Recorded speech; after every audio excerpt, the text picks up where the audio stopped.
Welcome to Tao Talks with Derek Lin, where we delve deeply into the Tao Te Ching by Lao Tzu.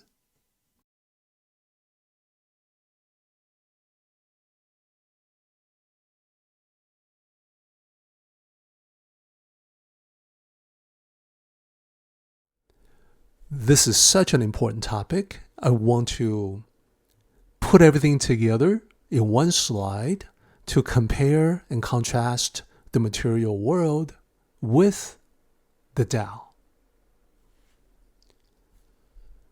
To the left of this slide, passing travelers stop. So this is basically us making our way through the material world, living our lives. To the right side, hold the great image. This is where we touch the great Tao. So, first, stopping on the way as our destination is somewhere else, it is basically us taking a pause. Taking a pause is different from coming home. Coming to the Tao is returning home. Now, the travelers that stop for music and food, they were originally going elsewhere. They stop not because they found a home. They haven't, but because something has momentarily caught their attention. What about coming home? Well, think about the feelings that we have that reflect the Tao. Think about the last time you came home after a long, tiring trip. Remember how it felt? The sense of relief, the happiness, the feeling of finally, you're home. You can really relax. This is where you belong. That feeling is reflective of the Tao. And it doesn't have to be your house. It is the same when you are with your family or a tight-knit group of friends. The same feeling that this is where you belong. There is recognition. That means the Tao is present. To kind of sum this up, the material world will always be temporary. And the Tao will always be eternal. So, moving on. This stop, this pause, it is one of many. Compare this to the Tao. There is only one true home. There is one place you call home. It is the point of departure and where you come back to. This is true in any journey you take in your lifetime. You leave home, you go somewhere, and you come back. It is also true when you expand upon it in the spiritual sense. The Tao is your source of origin, the true home. It is also the ocean that the river will eventually flow into, any river of the world. It is eventually the true home that you go back to. Continue on. On the material world side, roadside attractions require maintenance, whereas the Tao is always there. What I mean by roadside attractions, I'm referring to the sensory stimulations of the material world. They always require effort to keep going. Someone has to play the music, Someone has to prepare the food. Entertainment and meals are things that we consume and use up. In contrast, the Tao is always there, requires no effort to maintain, and it is inexhaustible. It never runs out. It cannot be used up. Then we have the next set of distinctions. Distractions compete for attention. The Tao requires no attention. So what I mean is, all the distractions of the world, they call out to you through your senses. That's what I mean by sensory stimulations constantly compete. They want you to look. They want you to come.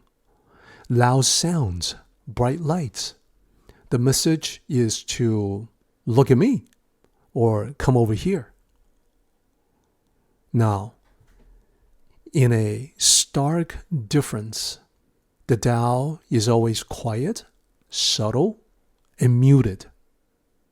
After all, one cannot rest comfortably at home when there is a relentless barrage of sights and sounds. So this is in line with the essence of the Tao as the true home. Next distinction. Travelers visit for the music and food, to get something out of it, to be entertained, for the hunger, whereas on the Tao, there is nothing to get in the Tao. So pause on the way in your journey. The pause is always calling for a transaction. You give something to receive something. Money for food, money for music. So when we talk about the Tao as the true home, it is not a hotel. It is where you live. It is not a place that you pay in a transaction to stay for a while, to stay temporarily. So the motivation of going to investigate the temptation or distraction is external, like the sound of music or the smell of food from a distance. Notice that the longing for home is within. It is not external. Next distinction, when it is done, you move on. When the music is over, when the food is finished, you continue on. The Tao is where you belong. Having to move on means you no longer belong. Or another way to say it is that the pause is conditional and dependent. You stick around for a while, and then it's time to go. When you're done with the food, it's time to settle the check, be on your way. When the novelty of the entertainment fades away, there's no reason to remain. So we're talking about impermanence. It is the hallmark of the material world. In a larger sense, all of us are travelers right now. We have a home in this world, and we can definitely feel the difference between home and lodging that is far away from home. So we just have to zoom out to see that our stay in this world is ultimately temporary as well. Belonging in the Tao has no conditions. It is unconditional. It has no dependencies, doesn't depend on anything. No matter how long you've been away, home is still home. So I represent the material world with roadside attractions, and I represent the Tao with the fireplace at home.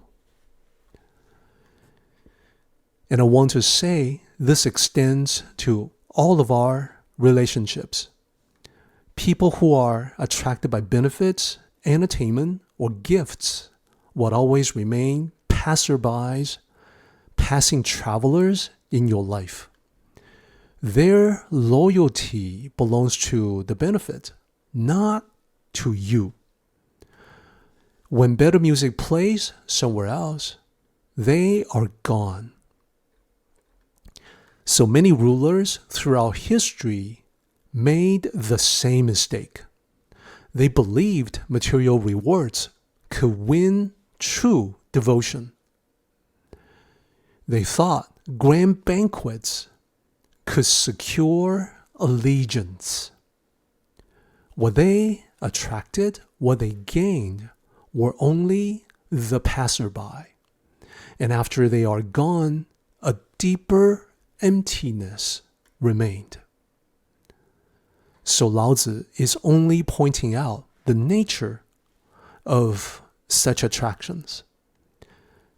It is exchange, it is not inspiration, it is not encouragement. The movement toward the Tao is the opposite, giving you nothing, and yet we can all rest within it. No sound, no scent, and yet when we find it, we will not wish to leave it. All of this goes back to the three characters that we began with today. Hold the great image.